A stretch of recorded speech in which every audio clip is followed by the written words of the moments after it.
बोलो बांके बिहारी लाल की जय। बोलो भागवत भगवान की जय।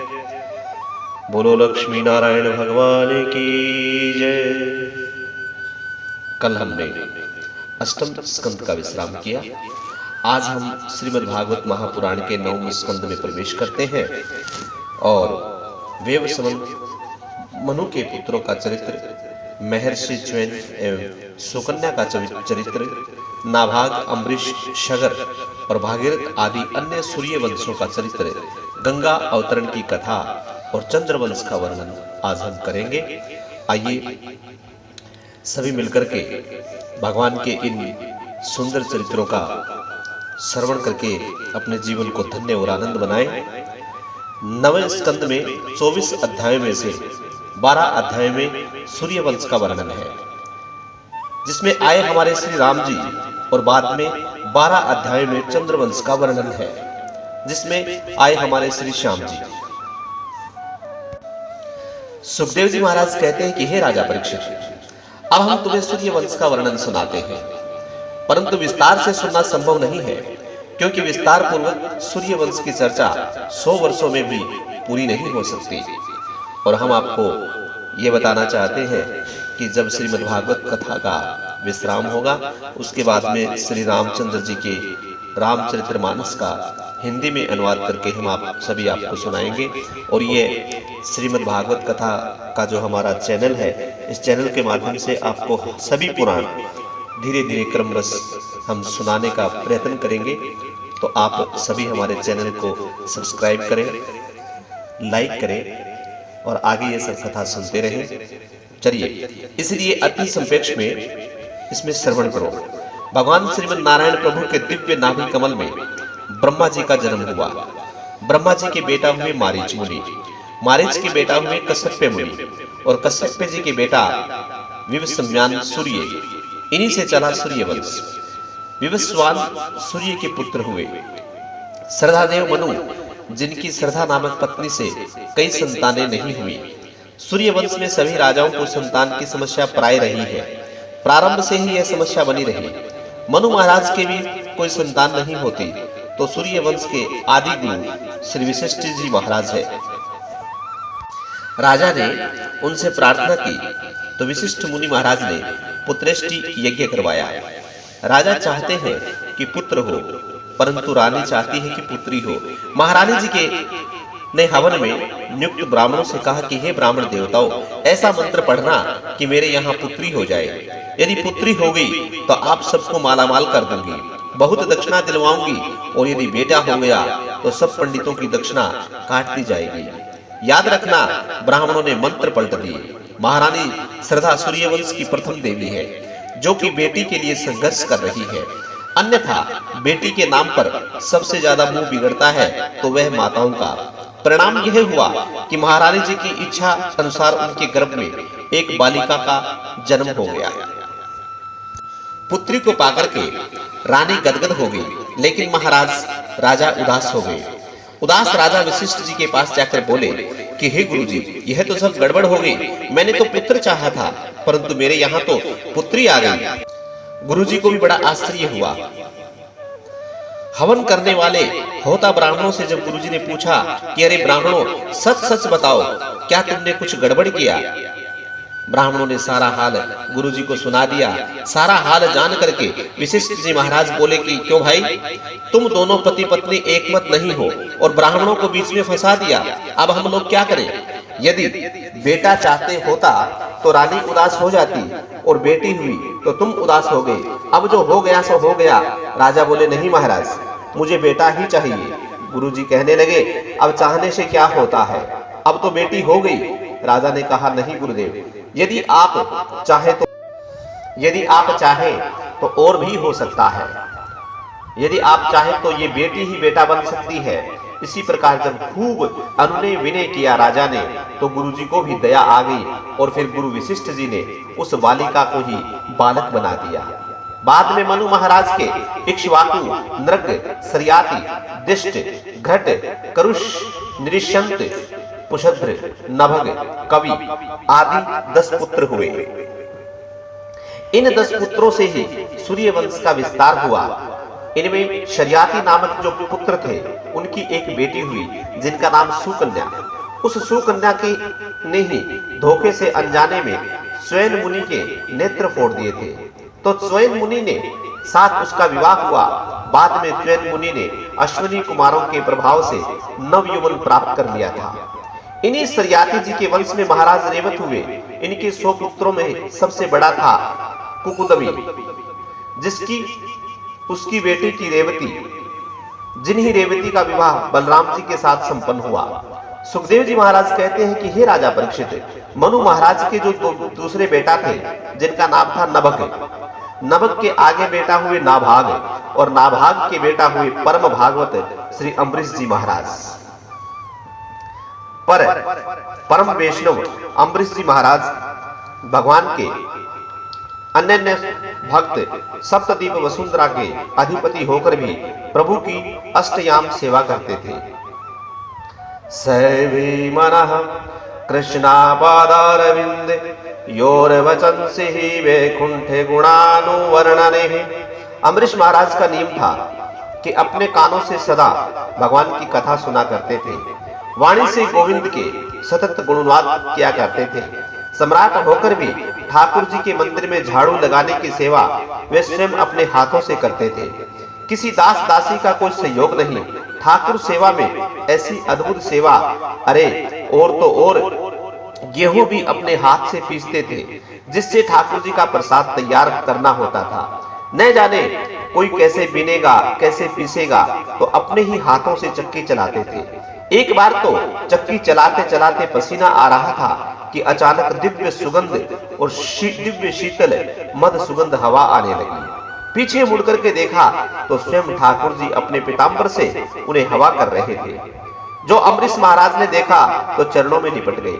जय हो प्रभु, आप ये क्या लीला कर रहे हैं? हम आपके दासानुदास हैं, हम किंकरों की आप इस प्रकार से सेवा करेंगे?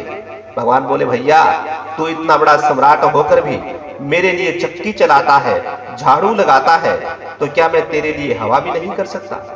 भगवान बोले, अम्बरीश आज से ये सुदर्शन चक्र मेरा नहीं तेरा है, क्योंकि तू जो सतत मेरा भजन भक्ति में संलग्न रहता है, तेरे ऊपर कभी कोई आपत्ति विपत्ति ना आए, इसके लिए यह मेरा सुदर्शन चक्र सदा तुम्हारे साथ रहेगा।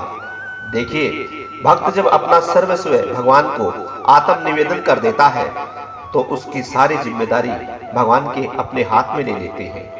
योग क्षेमवाहवहम, ये प्रभु की प्रतिज्ञा है। एक बार अम्बरीश महाराज ने एकादशी का निर्जल व्रत किया था। व्रत तो सफल हुआ, परंतु द्वादशी के दिन जब व्रत का पारायण करने लगे तो उसी क्षण महात्मा दुर्वासा ऋषि आ गए। अम्बरीश जी ने कहा कि आइए महाराज, प्रसाद पाइए। दुर्वासा ऋषि बोले, अवश्य पाएंगे, पर इस वक्त संध्या वंदन हम करने जा रहे हैं, लौट कर फिर आते हैं। यूं कहकर के दुर्वासा ऋषि चले गए। अब अम्बरीश महाराज दुविधा में पड़ गए, क्योंकि तिथि उस दिन 6 है, अर्थात तिथि टूटी हुई है, तिथि निकल रही है। ब्राह्मणों ने पूछा कि क्या करें महाराज? ब्राह्मणों ने कहा, भगवान का चरणामृत पी लो, व्रत भी खुल जाएगा और ब्राह्मणों का सम्मान भी रह जाएगा। तो भगवान का चरणामृत पीकर व्रत खोल लिया, परंतु दुर्वासा ऋषि को जैसे ही पता चला, एकदम से लाल पीले हो गए।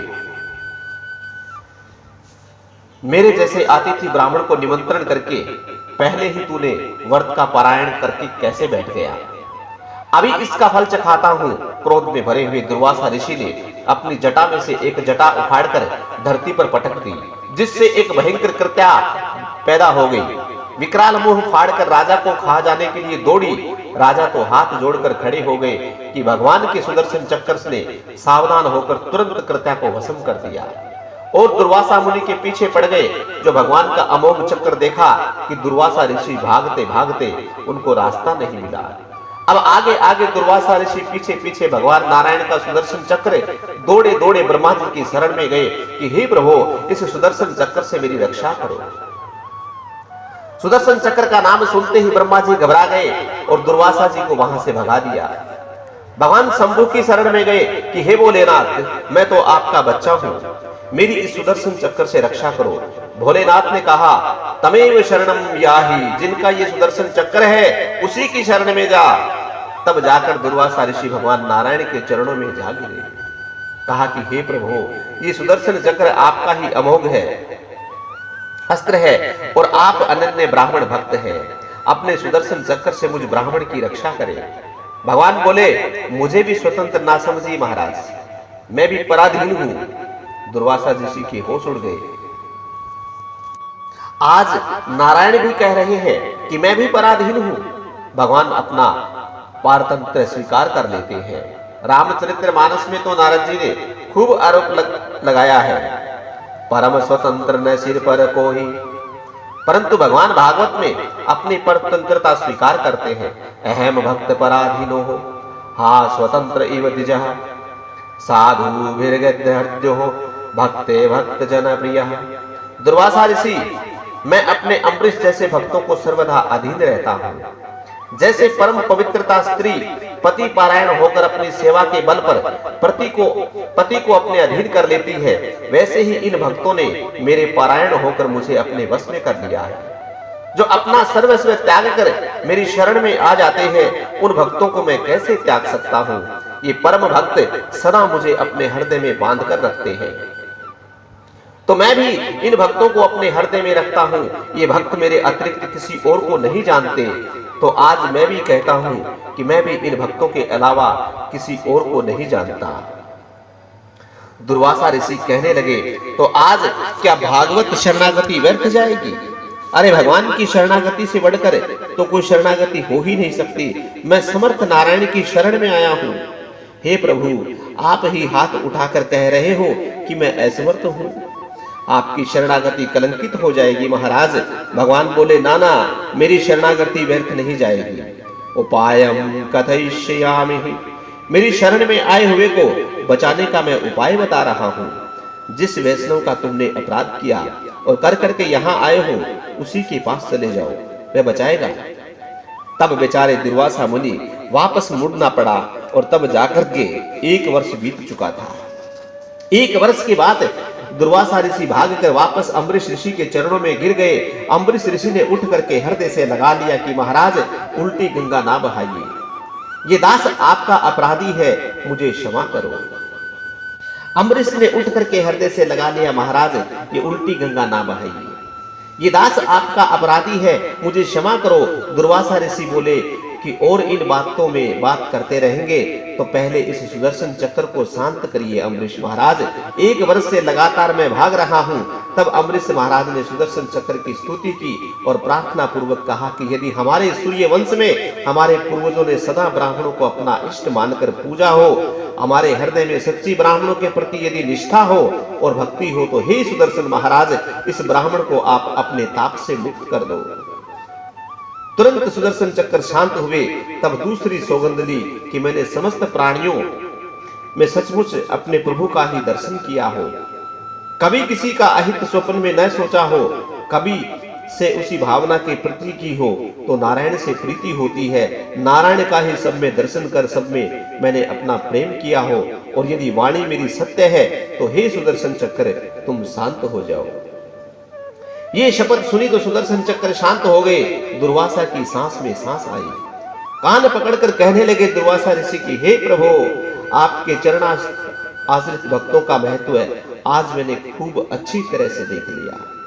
अम्बरीश ऋषि महाराज हाथ जोड़कर बोले कि हे महाराज, अब चल करके आप प्रसाद पा लीजिए ताकि आप भी आपका प्रसाद पाए।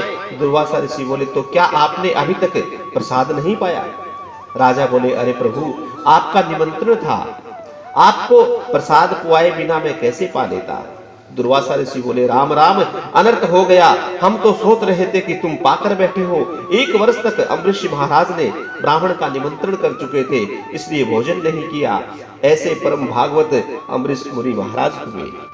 इन्हीं के पावन वंश में आगे चल करके युवनाश्व हुए, जिन्होंने ब्रह्मवश अभिमंत्रित जल को पी लिया था, इसलिए युवनाश्व के ही अंदर से मंधाता का जन्म हुआ। मंधाता के सत्यव्रत और इनके अंश से हरिश्चंद्र हुए, हरिश्चंद्र के रोहित हुए, रोहित के भाहुक हुए, भाहुक के सगर नामक पुत्र हुए। राजा सगर के 60,000 पुत्र हुए। अश्वमेघ यज्ञ का घोड़ा इंद्र ने चुरा करके भगवान कपिल देव जी के आश्रम में बांध दिया, तो सगर के पुत्रों ने कपिल देव भगवान को चोर समझ लिया और अपशब्द कहने लगे, इस पाखंडी को देखो, हमारा घोड़ा चुरा कर कैसे आंख बंद करके बैठा है। कपिल भगवान ने नेत्र खुल गए तो सगर के 60,000 पुत्र उसी ज्वाला में जलकर राख हो गए। अब इनका उद्धार कैसे हो? तो कपिल भगवान ने ही उपाय बताया कि माता गंगा के जल स्पर्श से उद्धार हो सकता है। तब सगर पुत्र असमंजस, असमंजस के पुत्र अशुमान और अशुमान के पुत्र दिलीप और दिलीप के पुत्र भागीरथ, इन सब ने क्रम से तपस्या की। तब भागीरथ के तप से गंगा मैया प्रकट हुई। भगवान शंकर ने जटाओं के बीच में गंगा जी को स्थान दिया। आगे आगे भागीरथ और पीछे पीछे भागीरथी चली आई। रास्ते में जहू नामक राजसी तप कर रहे थे। गंगा जी ने उनकी कुटिया को बहा दिया तो जहू बाबा ने पूरी गंगा का पान कर लिया। भागीरथ ने प्रार्थना की तो अपने कान से गंगा जी को पुनः प्रकट किया। इसीलिए उनका नाम जाह्नवी पुत्री बनकर गंगा जी प्रकट हुई और उनका नाम जाह्नवी बने। अंत में जहां सगर पुत्रों की भस्म पड़ी थी, वहां जाकर के गंगा मैया ने जैसे ही अपने पावन जल का स्पर्श किया, सभी सगर पुत्रों का उद्धार हो गया। सुखदेव जी महाराज कहते हैं कि हे राजा परीक्षित, इन्हीं भागीरथी के वंश में राजा श्रुतुपर्ण हुए और ऋतुपर्ण के सौदास हुए और सौदास के अस्मत हुए और अस्मत के नारी कवच हुए, नारी कवच के खट्टंग वाघ हुए और खट्टंग वाघ के दिलीप और दिलीप के पुत्र हुए रघु, जिनके नाम से रघुवंश चला। रघु महाराज के अज हुए, अज के बेटा दशरथ हुए और दशरथ के पुत्र श्री राम, लक्ष्मण, भरत और शत्रुघ्न लाल जी हुए। सुखदेव जी महाराज कहते हैं कि एक श्लोक में ही पूरी राम कथा सुना दी। आइए हम भी संतों के अनुकरण करते हुए प्रभु श्री रामचरित्र का, राम जी का चिंतन अपने हृदय स्थल में प्रतिकारक स्वरूप में स्मरण करें। श्री राम जी का चक्रव्यूह में अवतार हुआ। श्री राम, लक्ष्मण, भरत और शत्रुघ्न और इनकी शक्तियों का प्राकट्य मिथिला नगरी में एक ही साथ, एक ही परिवार में हुआ। हम भी अपने हृदय भवन को अवध बनाकर, मिथिला बनाकर शक्तियों के साथ चारों शक्तिमानों को अपने हृदय में विराजमान करें और अपन हृदय में राजा राम की प्रतिष्ठा करें। और वह कैसे करें, वह संभव है। आइए इस सूक्ष्म भाव की चर्चा करके राम कथा मंदाकिनी में आचमन करते हुए आगे बढ़ते हैं। रघुकुल नंदन चारों भाइयों ने नीचे से ऊपर की तरफ हम बढ़े। श्री राम तत्व को पाने के लिए सबसे पहले हमें सबसे छोटे अनुज श्री शत्रुघ्न लाल जी का आश्रय लेना पड़ेगा, जिनका स्मरण करने मात्र से समस्त शत्रुओं का पराभव हो जाए। उनका नाम है शत्रुघ्न। नामकरण करते ही गुरुजी ने कहा था, जाके सुमरन तेर पुनासा, नाम शत्रुघ्न वेद प्रकाशा। जिनका नाम स्मरण करने मात्र से शत्रुओं का नाश हो जाए, वही शत्रुघ्न है। पर बिना शक्ति के शक्तिमान काम नहीं करती। तो शत्रुघ्न लाल जी की शक्ति का नाम है श्रुति कीर्ति। श्रुत कीर्ति अर्थात भगवान की मंगलमय कीर्ति, इनको इन कर्णपुटों से श्रवण करो। भगवान की महिमा कीर्ति जो शास्त्रों में भारी पड़ी है तथा जो सुनते हैं जीवन का मंगल कर देती है, ऐसी उस कीर्ति कथा को अपने कानों के द्वारा हम श्रवण करें तो श्रवण श्रुत कीर्ति का आश्रय लेते ही हमें शत्रुघ्न तत्व प्राप्त हो जाएगा। भगवान की वही कीर्ति जब हमारे हृदय में पहुंचेगी तो हृदय में छुपे हुए शत्रु बैठे हैं, काम, क्रोध, लोभ, मोह, मद और मात्सर्य, उन समस्त हृदय शत्रुओं का विनाश होता चला जाएगा। कहते हैं, प्रथम भक्ति संतन कर संगा, दूसर गति मम कथा प्रसंगा। संतों के सानिध्य में कथा प्रसंग श्रवण करो, ये पहली पीढ़ी है। उससे ये काम, क्रोध, भीतर के जितने भी शत्रु हैं वो समाप्त हो जाएंगे। देखो भाई, मकान में कब्जा तब होता है जब वह मकान खाली हो। तो ठाकुर जी हमारे हृदय भवन पर कब्जा कब करेंगे? जब वह खाली नजर आएगा। जब देखते हैं कि काम, क्रोध, मोह, लोभ, मद, मात्सर्य, ईर्ष्या, द्वेष, छल और कपट, तो भगवान उसको देखकर समझ जाते हैं कि यह घर तो हाउसफुल है, अर्थात हमारे रहने के लिए यहाँ कोई जगह नहीं। तो श्रुत कीर्ति का आश्रय लेते ही शत्रुघ्न लाल जी भीतर के जितने भी शत्रुओं का समाप्त कर देते हैं और भवन खाली हो जाता है। अब दूसरी सीढ़ी पर चलते हैं। शत्रुघ्न लाल जी के बड़े भैया लक्ष्मण जी हैं, जिनकी जीवन का एक ही लक्ष्य है, वह लक्ष्मण है।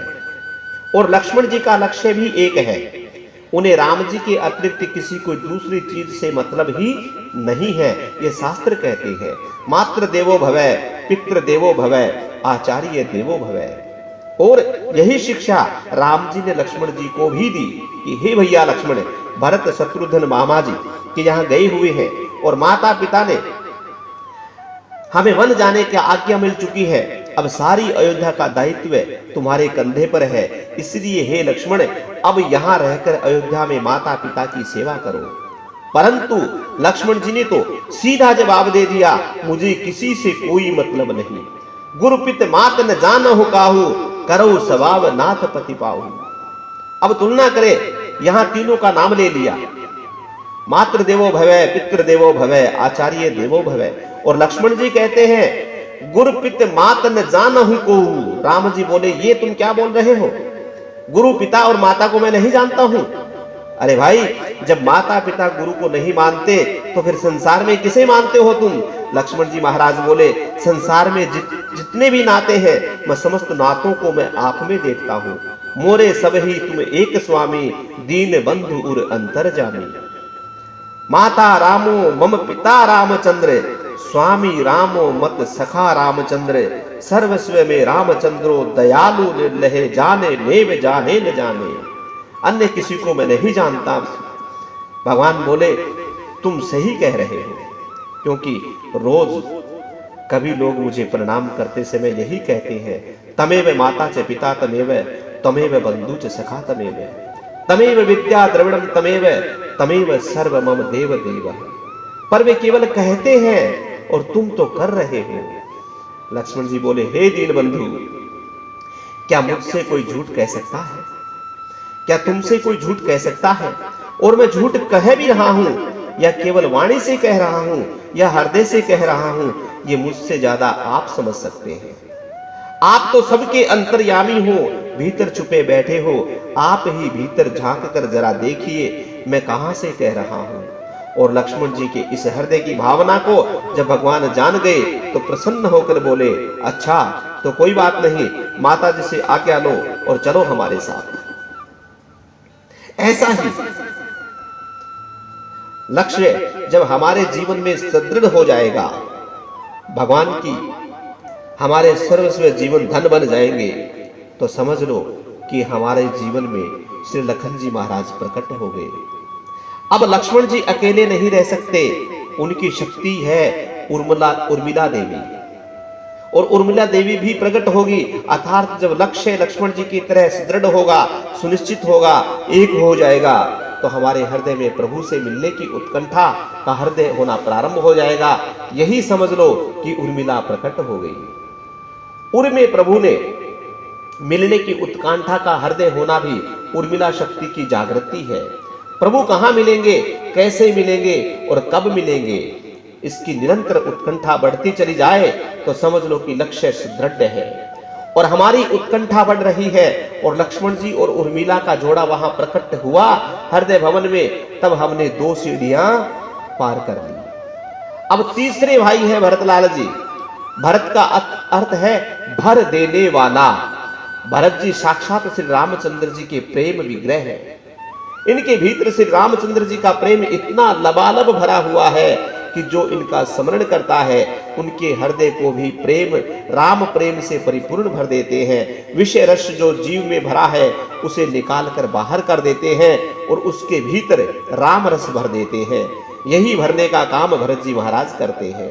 गोस्वामी तुलसीदास जी ने संकेत दिया है, भारत चरित करि नेम, तुलसी जो सादर सुनाहि, सिय राम पद प्रेम अवश्य, होय भव रस विरित। अब हमारा हृदय राम जी के प्रेम से परिपूर्ण हो गया। तब भरत जी की शक्ति मांडवी प्रकट हो गई। अब राम प्रेम से भरे हुए हैं। इनकी पहचान यही है कि ब्रह्मांड में चराचर प्राणियों के प्रति हमारे हृदय में ऐसा प्रेम जगे कि जैसा माँ का पुत्र के साथ होता है। तब समझ लो कि मानवीय शक्ति जागृत हो गई। अब ये 3 सोपान पार करोगे तब रामलला हमारे हृदय में गमन करने के लिए प्रकट होंगे। रम क्रीड़ायाम धातु में राम शब्द बनता है, तो योगियों के हृदय में रमण करेंगे। करें या योगी जिस तत्व में रमण करें वही श्री राम है हमारे हृदय में। इस प्रकार से जब 3 सोपान पार कर लेंगे तो श्री राम भी हृदय भवन में अवधपुरी बनाकर प्रकट हो जाएंगे। और राम जी कौन है, राम जी का स्वरूप कैसा है, क्या है राम जी का स्वरूप? जो आनंद सिंधु सुख राशि सीकर तेत्र लोक सुपासी, जो सुख धाम राम अस नामा अखिल लोक दायक विश्रामा। श्री राम जी को साक्षात आनंद के सागर है। जब हृदय में राम राज्य स्थापित होगा तो भीतर हमारे आनंद की साम्राज्य होगा। सारे अमंगल दूर हो जाएंगे और हमारा हृदय भवन मंगल का भवन बन जाएगा। जब तक शरीर है तब तक प्रारब्ध के अनुसार देहिक देविक भौतिक ताप जीव जो प्रभावित करते रहते हैं, तुरंत यदि भीतर राम जी का आनंद विराजमान है तो जो देहिक देविक भौतिक ताप की आग से हम जल रहे हैं, उस संताप को तुरंत भगवान श्री राम जी सीता जी शीतल छांव बनकर सिर पर अपना कृपा में वर हस्त रख देगी। ऊपर से किशोरी जी की कृपा में वर हस्त होगा और त्रिताप की ज्वाला को शांत हो जाएगी। भाई अगर धूप बहुत पड़ रही हो तो धूप तो हमें शांत नहीं कर सकती, परंतु छाता ले लेंगे तो छाता लग जाए तो धूप को शांत मिल जाएगी। तो त्रिताप को जीव को सता रहे हैं, उसको शीतल करने के लिए किशोरी जी की कृपा की छांव होगी और भीतर हमारे राम जी आनंद सिंधु बनकर रमण करेंगे तो भीतर का आनंद और बाहर की शीतलता प्राप्त हो जाएगी और जीव शाश्वत शांति शाश्वत सुख को प्राप्त करने के लिए आज के समर्थ में हो सकता है। अब सुखदेव जी महाराज कहते हैं कि हे राजन, अब चंद्रवंश की परम पुण्य कथा का श्रवण करो। बोलो श्यापति रामचंद्र भगवान की, बोलो राघवेंद्र सरकार की जय। सुखदेव जी महाराज कहते हैं कि हे राजन, अब चंद्रवंश की परम पुण्य कथा का श्रवण करो। भगवान नारायण के नाभि कमल में ब्रह्मा प्रकट हुए। ब्रह्मा के बेटा अत्रि मुनि हुए, अत्रि के बेटा चंद्रमा हुए, जिनसे चंद्रवंश चला। चंद्रमा के बेटा बुध और बुध के बेटा हुए पुरुरवा हुए। इन्हीं पुरुरवा का नाम एला था। राजा एल का विवाह उर्वशी अप्सरा के साथ हुआ। इनके आयु श्रुतायु सत्यायु रे जय विजय आदि 6 बेटा हुए। इन्हीं के प्रतापी वंश में आगे चलकर के महाराज नहुष का जन्म हुआ और नहुष के ये यति याति सयाति अयाति वियति कृति आदि 6 बेटा हुए। उनमें सबसे बड़े बेटे का नाम था जो वो सन्यासी हो गया, जिनका नाम यति था। दूसरे बेटे के 2 विवाह हुए। पहला विवाह शुक्राचार्य की बेटी देवयानी से हुआ और दूसरा विवाह वृषप्रभा की पुत्री शर्मिष्ठा से हुआ। याति के यतु तुर्वसु द्रुहु अनुपुरु आदि 5 संतानें हुई और इन 5 संतानों में सबसे छोटे बेटे का नाम हुआ पुरु, जो पिता का अनन्य भक्त था।